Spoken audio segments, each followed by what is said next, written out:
Hello and welcome to the Internal Chatter Podcast, live from Tempe, Arizona. I'm Justin Gaither. I'm joined from South Portland, Maine by my good friend, former colleague, and co-host, Sam Coombs. How's it going, Sam?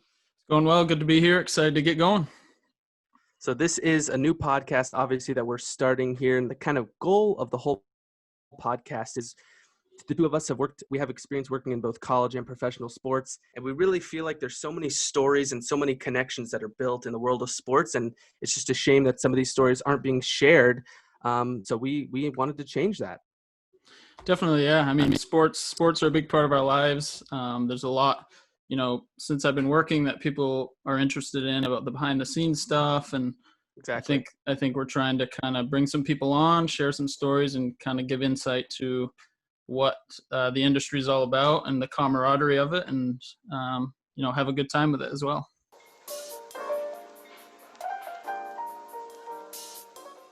Yeah, so the goal is we're going to talk to some current and former people who work in the business, some current and former athletes, and anyone in between, and just have really good conversations with them and, hear their journey, any interesting stories, because the two of us at the young ages that we're at, we already have a handful. So you talk to someone with a few more years under their belt, and it's going to be some really interesting stuff. So without further ado, Sam, why don't you tell us a little bit about yourself? Yeah, and those stories, like you just mentioned, everyone's story is completely different. It's something I've learned. In this business, there's no A to Z path that you take, like a lot of industries. Exactly. So my story, I'm a small town kid from Maine who, grew up loving sports, just like a lot of kids, played, soccer, football, baseball, basketball, everything in between. Grew a real passion for it, the camaraderie of being on the field, the friends you build, growing up playing sports. So in high school, I always, thought, well, maybe, when college comes around, I'll try to get my way into the sports industry. At the time, when I was in high school, my brother was doing some videography in Boston for the Celtics and the Bruins. So he kind of got me thinking more about it. He started out at a community college in Maine, Southern Maine Community College, so I kind of followed in his footsteps, went there. My initial plan was to play baseball, tried out for the team. I was the only person cut at the tryout, which was a shame. But it actually ended up being the best thing that could have happened to me. I found my love for sports media, ended up getting an opportunity as the sports editor at the small community college newspaper there. And my first experience at, working on a big time stage was the Celtics were in town in Portland, Maine to do a preseason game. And I got a credential for it as a journalist. Because I was, doing the newspaper thing, covered it as a journalist, but immediately I was caught, my attention was caught by their PR staff and how they were dealing with the players and the media and facilitating all that action. I was immediately hooked, knew that's what I wanted to do, started to really research and try to put myself into bigger situations, ended up transferring to Kent State out in Kent, Ohio. Wanted that Division I experience. Shout out Kent, go Flashes. Wanted that big, college experience. Also wanted to put myself near a major sports market. So I was right outside of Cleveland. Got to do some work with the Kent State Athletics there. Got an internship at Fox Sports Ohio when the Indians were actually in the World Series. So it was around 2016. Got some good experience there, met some cool people. Actually went back to Maine. And this is kind of where my biggest break happened, which I did not think it would happen in Maine. But worked the Senior Little League World Series as a communication staff member. Built a connection with this gentleman named Steve Lennox, who was doing the game for ESPN. He put me in touch with some people at USA Baseball, and that's kind of where my big PR experience took off. Did some work at USA Baseball for the national teams there, built some more connections going forward. Along the process, was able to connect with the director of media relations for the Denver Nuggets, who is now one of my biggest mentors, Tim Gelt, and it kind of spiraled from there. And finally, after I graduated from Kent State, got my big break, in the professional sports world, which is what my biggest goal was, and got an internship with the Arizona Diamondbacks. But that almost wasn't a thing because I actually accepted an internship at USA Swimming. And then I was all geared up to go out to Colorado Springs, got a call from the Diamondbacks, and Had to bam, curve them. curved them. But appreciate the love, USA Swimming. But, ended up out in Phoenix as a player and media relations intern with the Diamondbacks. Had an awesome experience there. And then most recently worked for the Cleveland Cavaliers as a basketball communications assistant. So it's been a fun ride from small town Maine. Harpswell, Maine is my hometown, small little fishery town on the coast. And, it's been a cool ride, and we all have our journey, and that's my journey to this point. And I'm sure Justin's is a bit different. He'll share now. But yeah, it's my story. Yeah, it's a little bit different, but it all comes from the same place. Right. I think that's so funny. The first thing you talk about when you ask someone's story and they talk about, when I was little, I played all these sports. I think that's where it starts for all of us, right? We all fall in love with sports when we're so young. Mm-hmm. I played a lot of sports growing up as well. I'm from a city called Alpharetta, Georgia. It's about 20 miles north of Atlanta, suburbs. So I grew up there, loving all sports, big Braves fan. And baseball was definitely my first love and is still my biggest love. I would say that I probably peaked in Little League is typically what I tell people. I was a kid who people would say, oh, he'll be on varsity as a freshman. Third in the lineup. That way. Third in the lineup. Certainly didn't pan out that way. But the love for baseball, it remains there. Wanted to try something new. So after I graduated, I was trying to figure out what do I want to do? Well, I love sports. I love being around sports. So, why not do sports journalism? So that brings me out to Arizona. So long trek across the country. Now I'm in Arizona at Arizona State at the Walter Cronkite School of Journalism and Mass Communication. I really thought I was going to be a broadcaster. I had the opportunity to broadcast a lot of baseball, a lot of hockey, a little bit of football, and kind of, get my feet wet in that industry. It was a lot of work. I'll be honest, it was a lot of work. And there was a lot of aspects of it that I didn't love. And then I took a class taught by a gentleman by the name of Josh Rawich at Arizona State. Josh, who Sam and I both know very well now, is the vice president of content and communications for the Diamondbacks. So I took a course taught by Josh at ASU. It's called Strategic Communications. It kind of teaches you about PR, teaches you what it means and what's good PR and what are examples of bad PR. And I said, this could be for me. This is really interesting. So this is my junior year. I apply for a ton of internships with the D-backs in hopes of getting in. Heartbreakingly, I get nothing. But after a little bit of reflection, I realized, I didn't really have much experience in that realm. Most of my experience was journalism related. So I talked to Josh. I try and keep my connections strong, which I think is the thread that you're going to see throughout this entire podcast. Huge. It's all about maintaining those connections and, being personable. Because once you make those connections, they can really help you get that next level. So I stayed in touch with Josh, and through that, I got in touch with some people at the Arizona State Athletic Department. And much like Sam, that was a huge break for me. I loved being there. I got to do so much with the Arizona State hockey program and golf program and a little bit with the football program. And it really allowed me to do so many different things, from social media to PR to everything in between. And it was awesome.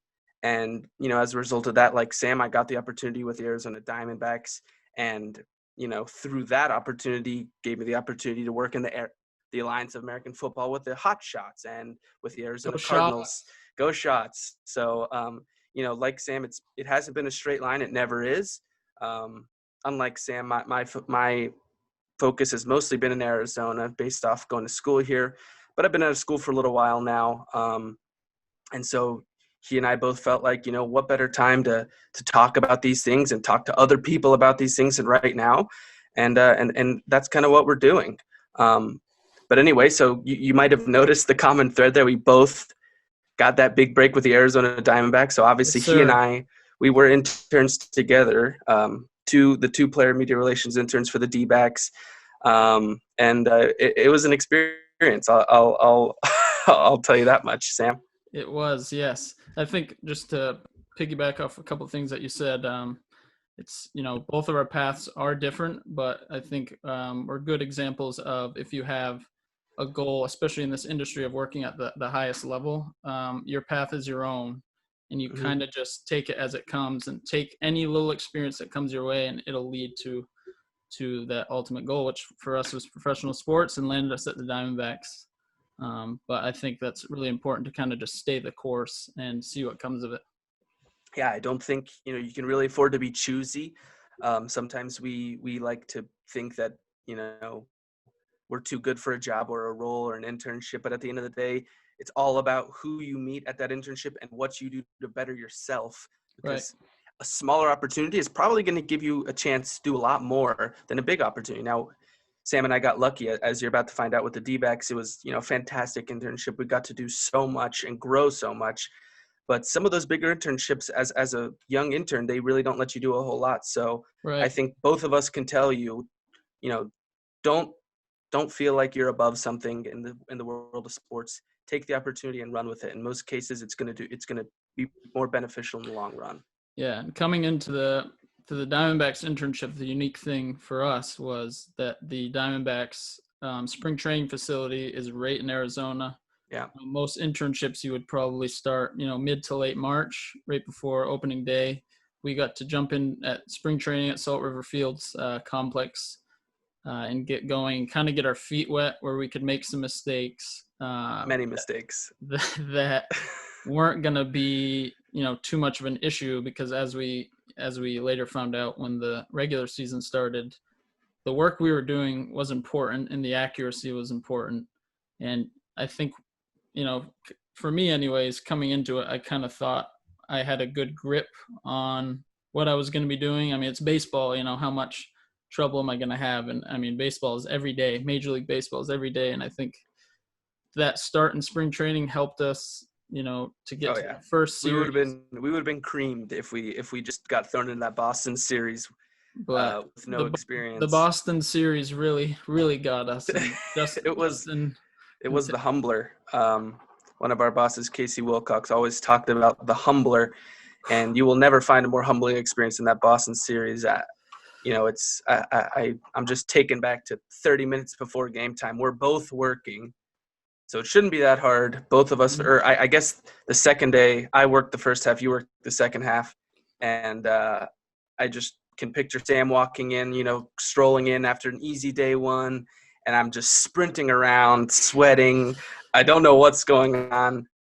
I look lost, and yeah, it was a tough day. A lot of paper was wasted, and Yeah, it was the first time, was it 13 years maybe, that the Red Sox were in town. yeah, It was a it has been a big while. ticket series for the team.